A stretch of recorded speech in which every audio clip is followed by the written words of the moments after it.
সোনালী আঁশের দেশ বাংলাদেশ। প্রাচীনকাল থেকেই বাংলাদেশের অন্যতম অর্থকরী ফসল এই পাট। কিন্তু এখনও আমাদের দেশে পাট গাছ থেকে সনাতন পদ্ধতিতে আঁশ সংগ্রহ করা হয়। এতে সময় ও শ্রম লাগে বেশি, অন্যদিকে কমে যায় পাটের মান। অনেক ক্ষেত্রে পাট নষ্ট হয় উল্লেখযোগ্য পরিমাণে। এই সমস্যা থেকে উত্তরণের জন্য প্র্যাকটিক্যাল অ্যাকশন বাংলাদেশের কারিগরি সহযোগিতায় কারুপণ্য রংপুর লিমিটেড নিয়ে এসেছে আধুনিক অটোমেটিক মেশিন।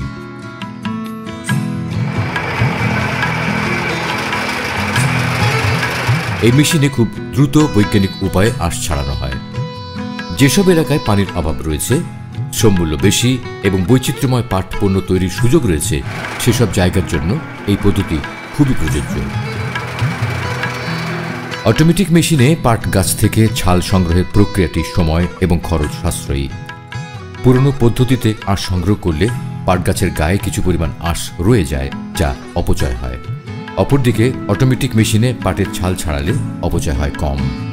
পাট থেকে পাটের আঁশ ছাড়ানোর পরে লম্বা লাচ্ছি করে বাঁশের মাচা পদ্ধতিতে পুকুরে জাগ দিতে হয়। কারুপণ্য সহযোগিতায় আমি মনে করেন পাটটা ছিলাইয়া মাচা সিস্টেম করে আমরা পুকুরে সেই পাটটা জাগাইছি। এখন চলেন সরজমিনে একটু সেটা দেখি।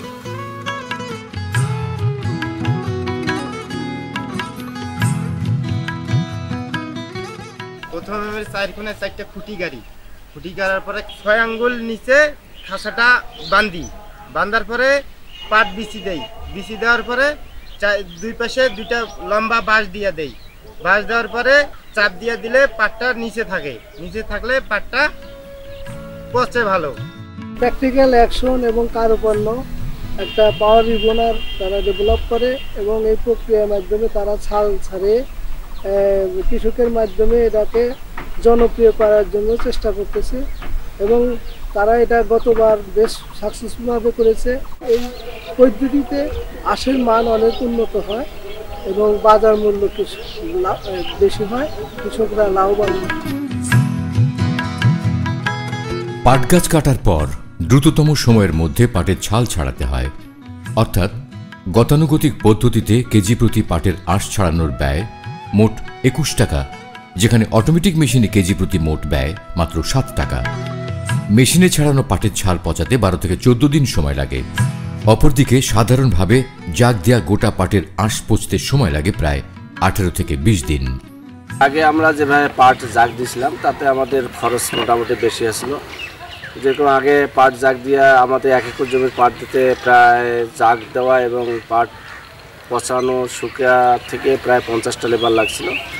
এখন সেখানে আমার 25 লেবারের মধ্যে আমাদের কমপ্লিট হয়ে গেছে। সেজন্য আমাদের এখন হিসেব করে দেখি যে এইভাবেই আমাদের পাট জাগালে আমাদের মানে সাশ্রয় হবে, সুবিধা ও সময়ও খুব কম সময় লাগবে।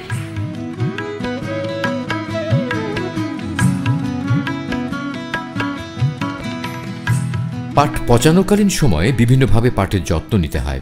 পাটের পচন দ্রুত করার জন্য প্রতি 1000 কেজি পাটের জাগে 100 গ্রাম পরিমাণ ইউরিয়া সার দিতে হয়। এতে অণুজীব বৃদ্ধির মাধ্যমে দ্রুত পাটের পচন সম্পন্ন হয়। এছাড়া ঠিকভাবে পাট পচছে কি না সেটা ভালোভাবে খেয়াল রাখতে হয়। জাগ দেওয়ার 8 থেকে 10 দিন পর থেকে নিয়মিত জাগ পরীক্ষা করা উচিত। অতঃপর পচনের পর পাটের ছাল পুকুরে পরিষ্কার পানিতে ধুয়ে আঁশ সংগ্রহ করা যেতে পারে।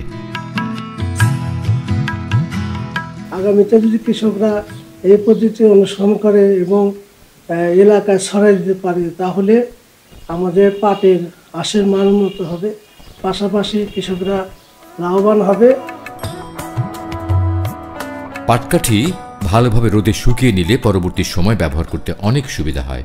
কমপক্ষে 12% আর্দ্রতায় ভালোভাবে শুকিয়ে নিলে পাটকাঠিতে কোনো ফাঙ্গাস জমে না।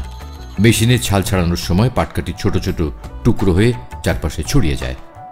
এরকম অবস্থায় কাঠির টুকরোগুলোতে যেন ময়লা না লাগে, সেজন্য পলিথিন বা চট বিছিয়ে নিতে হয়। পরবর্তীতে বিভিন্ন ক্ষেত্রে পাটকাঠি ব্যবহার করা হয়, যেমন পার্টিকেল বোর্ড, চারকোল পাউডার, যা থেকে কম্পিউটার কালি, ঔষধ, প্রসাধনী, ড্রাইসেল ব্যাটারি, পানির ফিল্টারে ব্যবহার সহ অনেক কিছু তৈরি করা যায়।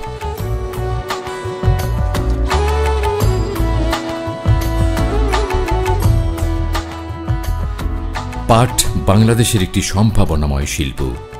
আধুনিক পদ্ধতিতে পাটের ছাল ছাড়ানোর পদ্ধতি সময়, শ্রম এবং খরচ তিনটাই কমায়। এই পদ্ধতির বহুল ব্যবহার পাটকাঠির যথাযথ বাণিজ্যিক ব্যবহার ভবিষ্যতে আরও বৃদ্ধি করবে। আসুন অটোমেটিক মেশিন দিয়ে পাটের ছাল ছাড়াই, সময়, শ্রম এবং অর্থ বাঁচিয়ে উন্নত মানের পাট ও পাটকাঠি উৎপাদন করি এবং আর্থিক সচ্ছলতা অর্জন করি।